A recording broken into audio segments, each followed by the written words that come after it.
नमस्कार and welcome you to world affairs. मैं हूं प्रशांत धवन। नाउ रिसेंटली आप लोगों ने सुना होगा कि चाइना अरुणाचल प्रदेश में हुई एक बहुत ही इंपॉर्टेंट मीटिंग से भाग गया और ये कोई आम मीटिंग नहीं है। ये एक G20 समिट की बहुत ही इंपॉर्टेंट मीटिंग थी अरुणाचल प्रदेश में। और यहाँ पे आप देख पाओगे चाइना ने इस मीटिंग से खुद को दूर रखा है। दुनिया भर से बहुत से देशों ने यहाँ पे भेजे अपने डेलीगेशन, मगर सिंस इशू था अरुणाचल प्रदेश का, जिसको चाइना कहता है south Tibet, in the and China को प्रेशर में आके ये मीटिंग स्किप करनी पड़ी। अब आप यहाँ पर कहोगे वेट, G20 समिट भारत में हो रहा है मगर मीटिंग अरुणाचल प्रदेश में क्यों होगी? समझाता हूँ आपको। देखिए, 2023 का जो G20 समिट है ये बिल्कुल भारत होस्ट कर रहा है। G20 कंट्रीज के फ्लैग्स यहाँ पे आप देख पाएंगे। ये सब कंट्रीज G20 को बिलोंग करते हैं। पहले भी काफ़ी बार मैं अर्लियर वीडियोस में आपको बता चुका हूँ कि G20 देश कौन से होते हैं। अब G20 समिट इंडिया में हो रहा है ना, तो जो मेन समिट है जहां पे पुतिन, शी जिनपिंग, उसके अलावा बेंजामिन नेतन्याहू, उसके अलावा फूमियो किशिदा, नरेंद्र मोदी जी, ये सब पार्टिसिपेट करेंगे। ये जो मेगा समिट होगा ना, ये तो होगा जी 9 से लेकर 10 सितंबर के बीच में। अभी के लिए तो ये डेट मानी जा रही है। उससे पहले बहुत सारी छोटी छोटी मीटिंग्स हो रही है वेरियस टॉपिक्स को लेकर, चाहे टूरिज्म हो, डिजास्टर मैनेजमेंट हो, ट्रेड हो, इकोनॉमिक्स हो, वेरियस टॉपिक्स को लेकर ऑल ओवर इंडिया मीटिंग्स हो रही हैं। तो उनमें से एक मीटिंग इंडिया ने डिसाइड किया कि हम अरुणाचल प्रदेश में करवाएंगे। ऑब्वियसली देखो, यहाँ पे हमारा जो ये निर्णय था ये सिर्फ चाइना को ध्यान में रख के नहीं किया गया। आपने देखा होगा 2014 से भारत सरकार ने नॉर्थ ईस्ट इंडिया पर बहुत ज़्यादा फोकस किया है, वहाँ पर इंफ्रास्ट्रक्चर इंप्रूव किया है। कई पॉलिटिशियंस हैं नॉर्थ ईस्ट इंडिया के जो भारत सरकार में इंपॉर्टेंट रोल प्ले कर रहे हैं। तो एक बहुत ही नेचुरल बात थी कि जब भारत में पहली बार G20 समिट हो रहा है, एक्चुअली पूरे साउथ एशिया में पहली बार G20 समिट हो रहा है, तो एक मीटिंग हम अरुणाचल प्रदेश में भी तो रखवाएंगे। It is very much normal. तो इंडिया ने यहाँ पे मीटिंग कर दी ऑर्गेनाइज, सब कंट्रीज ने इस मीटिंग को अटेंड किया, बस चाइना ने ये मीटिंग स्किप कर दी।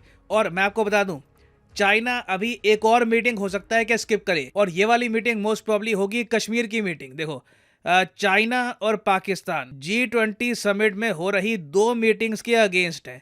एक तो जो कश्मीर में मीटिंग होगी, उसके अलावा अरुणाचल प्रदेश वाली मीटिंग। यहाँ पे आप देख पाओगे चाइना ने भी विरोध किया था कि जब इंडिया ने डिसाइड किया कि कश्मीर में हम G20 समिट की एक मीटिंग रखवाएंगे ना। अभी के लिए हमें पता नहीं है कि चाइना इस मीटिंग को भी स्किप करेगा या नहीं करेगा, बट जो इंडिकेशन है, जो इनकी भाषा है अभी के लिए, मोस्ट प्रॉब्ली दो मीटिंग्स ये स्किप करने वाले हैं। और भारत का क्या स्टांस है इसको लेकर? हमारा स्टांस पाकिस्तान, चाइना दोनों के लिए सेम है। हम इनकी ऑब्जेक्शंस को ओवरराइड करके, मतलब कि इनकी ऑब्जेक्शंस को साइड करके आगे बढ़ेंगे और बिल्कुल जम्मू कश्मीर और अरुणाचल प्रदेश दोनों जगह मीटिंग होगी। जो अरुणाचल की मीटिंग थी, बाय द वे, जिसका टॉपिक था साइंस रिसर्च, बहुत सक्सेसफुल तरीके से हुई है। नॉर्थ ईस्ट को ज़्यादा एक्सपोजर मिला है। और आप सोच कर देखो, अरुणाचल प्रदेश एक ऐसा एरिया जिसको चाइना दुनिया भर में कहता है डिस्प्यूटेड है। कई फॉरेन डिग्नेटरीज वहां पर गए, उन्होंने ऑब्जर्व किया कितनी खूबसूरत जगह है। It is a part of India. यहाँ के जो लोग हैं ये अपने आप को इंडियंस मानते हैं।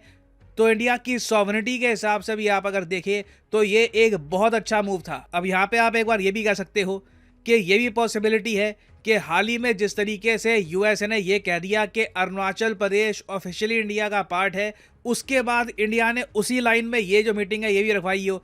मैं एक बात क्लियर कर दूं, इस टॉपिक को लेकर ना बहुत ज़्यादा गलत इन्फॉर्मेशन वाले आर्टिकल छपे हैं, कई वीडियोस भी छपी है जहां पर इनकरेक्ट इम्प्रॉपर इन्फॉर्मेशन है।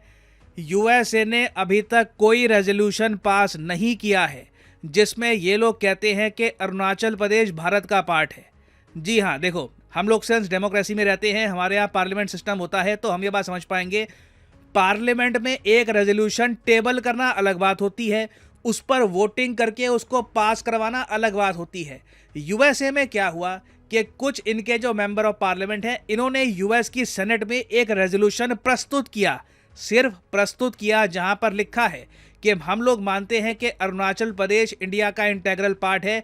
ये रेजोल्यूशन अभी पास नहीं हुआ, it is yet to be passed. कल को पास हो जाए, बहुत अच्छी बात है, it will be a welcome move, मगर फॉर द टाइम बीइंग ये रेजोल्यूशन रुका हुआ है। इसलिए आपने देखा होगा जब विदेश मंत्रालय के स्पोक्समैन से पूछा गया कि जी यूएसए ने सुनने में आया है रेजोल्यूशन पास कर दिया अरुणाचल प्रदेश को लेकर, तो इनका जवाब ये था कि जी मैंने ऐसा कोई रेजोल्यूशन अभी देखा नहीं है, इन्फॉर्मेशन गैदर कर रहे हैं, डिटेल्स वगैरह इस पर गैदर कर रहे हैं। तो अगेन जब रेजोल्यूशन पास होगा तभी मैं इस पर वीडियो बनाऊंगा। मेरा देखिए कोशिश यही रहती है, प्रॉपर सोर्स, प्रॉपर एक बार इन्फॉर्मेशन एक फाइनलाइज हो जाए तभी मैं कोशिश करता हूं कि वीडियो बनाऊं। हालांकि इससे पहले आप अगर देखो 2020 के आसपास यूएसए कह चुका है कि हमारे हिसाब से अरुणाचल प्रदेश इंडिया का पार्ट है और ये हमारा स्टांस रहा है पिछले 6 दशकों से। मगर ये जो स्टेटमेंट्स हैं ये यूएस डिपार्टमेंट के किसी सीनियर ऑफिशियल ने दी है। कभी यूएस प्रेसिडेंट या फिर इनके पार्लियामेंट ने ऑफिशियली, आप कह लीजिए फुल अथॉरिटी के साथ ये नहीं कहा कि जी हम मानते हैं Arunachal Pradesh is an integral part of India. और मेरे हिसाब से सिंस चाइना ने इस मीटिंग को अटेंड नहीं किया, अरुणाचल प्रदेश की मीटिंग को अटेंड नहीं किया, इंडिया को बोलना चाहिए यूएसए को कि ये जो रेजोल्यूशन है इसको पास करवाइए। चाहे आप रिपब्लिकन हो, डेमोक्रेट हो, आपकी पोजीशन कुछ भी हो, आपको जो ये रेजोल्यूशन है ये तो जेन्युइनली सपोर्ट करना चाहिए, क्योंकि इससे जियोपॉलिटिकली आपको एडवांटेज मिलता है और पॉसिबिलिटी है कि अंत में ये रेजोल्यूशन पास भी हो जाए। क्योंकि देखो यूएस ने हाल ही में ये भी एडमिट किया कि जब चाइनीज आर्मी तवांग एक डिस्ट्रिक्ट है अरुणाचल प्रदेश का, उसके आसपास खड़ी हो गई थी, उस वक्त यूएसए ने हेल्प किया है इंडिया को to repel Chinese incursion. USA की तरफ से रिपोर्ट्स में ये पब्लिश हुआ है कि यूएसए ने सैटेलाइट इमेजेस दी, डेटा दिया इंडिया को, लोकेशन के बारे में पिन पॉइंट एक्यूरेसी से बताया कि देखिए यहाँ पर चाइनीज सोल्जर आ सकते हैं, यहाँ पर ये अभी अवेलेबल हैं, अपने सोल्जर्स यहाँ पर डिप्लॉय कर दो। इसकी वजह से इंडिया दिसंबर 9 को 2022 के दिसंबर 9 को चाइना को प्रॉपरली पुश बैक कर पाया अरुणाचल प्रदेश में। ना मुझे लगता है कि यूएस बढ़ा चढ़ा के अपनी जो इन्वॉल्वमेंट है इसको ज़रा ग्लोरीफाई कर रहा है, क्योंकि इंडिया के पास भी बहुत सारी सैटेलाइट्स हैं, चाइना की जो लोकेशन है उसके बारे में भी हमको काफ़ी जानकारी रहती है। तो आई डोंट थिंक यूएसए को बहुत ज़्यादा क्रेडिट देना चाहिए इस पर्टिकुलर इशू को लेकर। ना अगला क्वेश्चन यहाँ पे आपका ये हो सकता है, चलो ठीक है यूएस जो करेगा जब करेगा that is up to them कि ये रेजोल्यूशन कब पास करते हैं इसको लेकर, मगर हम लोग चाइना की आलोचना क्यों नहीं करते? अगर चाइना G20 का पार्ट है जो ऑफिशियली है और ये G20 समिट को भी अटेंड कर रहे हैं, तो सारी मीटिंग्स को अटेंड क्यों नहीं कर रहे? ये जो यहाँ पे अरुणाचल प्रदेश की मीटिंग को ना अटेंड करना, कश्मीर के बारे में स्टेटमेंट्स देना, इस चीज़ को लेकर हम चाइना की आलोचना क्यों नहीं करते? देखिए आपको यहाँ पर एक बहुत ही बेसिक बात समझनी होगी। G20 समिट जो भारत में हो रहा है ना, इसका सेंट्रल मेन फोकस है यूक्रेन। आप देखोगे जब इंटरनेशनल मीडिया सितंबर में उतरेगा भारत में, वर्ल्ड लीडर्स आना स्टार्ट करेंगे, आप देखोगे यूक्रेन का इतनी बार मेंशन होगा कि इंडिया का क्या स्टांस है, यूक्रेन को लेकर G20 में क्या बात हुई है। तो अब आप एक जियोपॉलिटिकल पर्सपेक्टिव से देखो तो सारे G20 ग्रुप में एक देश कौन सा है जो खुल के रशिया के साथ में खड़ा है? वो देश है चाइना। हम लोग तो न्यूट्रल हैं, हम लोग तो ये कहते हैं कि जी this is not an era of war, और ज़्यादा हम प्रो वेस्ट में नहीं होते, हम काफ़ी हद तक खुद को दूर रखना चाहते हैं झमेले से। मगर चाइना जो एक बहुत ही इंपॉर्टेंट सपोर्ट है रशिया के लिए, इस समिट में अगर हम चाइना की आलोचना करना स्टार्ट कर देते हैं ना, तो ये एक गलत मैसेज सेंड करेगा रशिया को, क्योंकि रशिया इज़ बैडली कॉर्नर्ड। इनको इस वक्त बहुत ज़्यादा आवश्यकता है चाइना के सपोर्ट की। तो इसलिए इंडिया को एक बहुत ज़्यादा डेलिकेट बैलेंस बनाकर रखना होगा।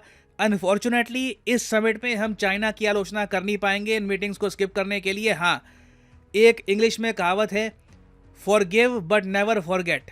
हमें ये बात भूलनी नहीं चाहिए कि चाइना ने इंडिया में जो समिट की कई मीटिंग्स थी इनको अटेंड नहीं किया। कल को मान लीजिए चाइना भी कोई समिट होस्ट करता है तो वहाँ पे भी कई मीटिंग्स हैं, इंडिया कह सकता है कि हम इन मीटिंग्स को अटेंड नहीं करेंगे। अगर मान लीजिए वो मीटिंग्स होती हैं हांगकांग में या फिर तिब्बत में, वी कैन से कि हम इन मीटिंग्स को अटेंड नहीं करने वाले।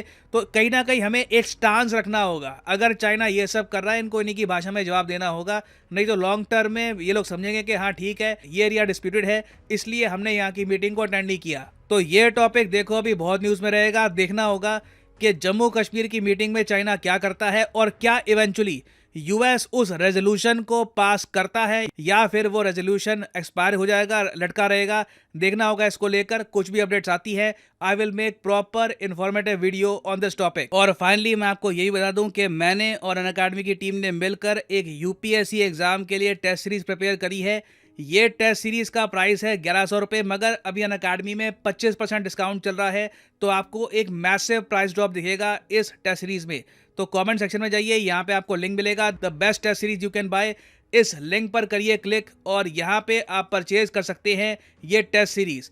डिस्काउंट पाने के लिए सिंपली कोड यहाँ पर डालिए PD10 और आप देखोगे आप ये टेस्ट सीरीज सिर्फ 833 रुपीज़ में परचेज कर पाएंगे।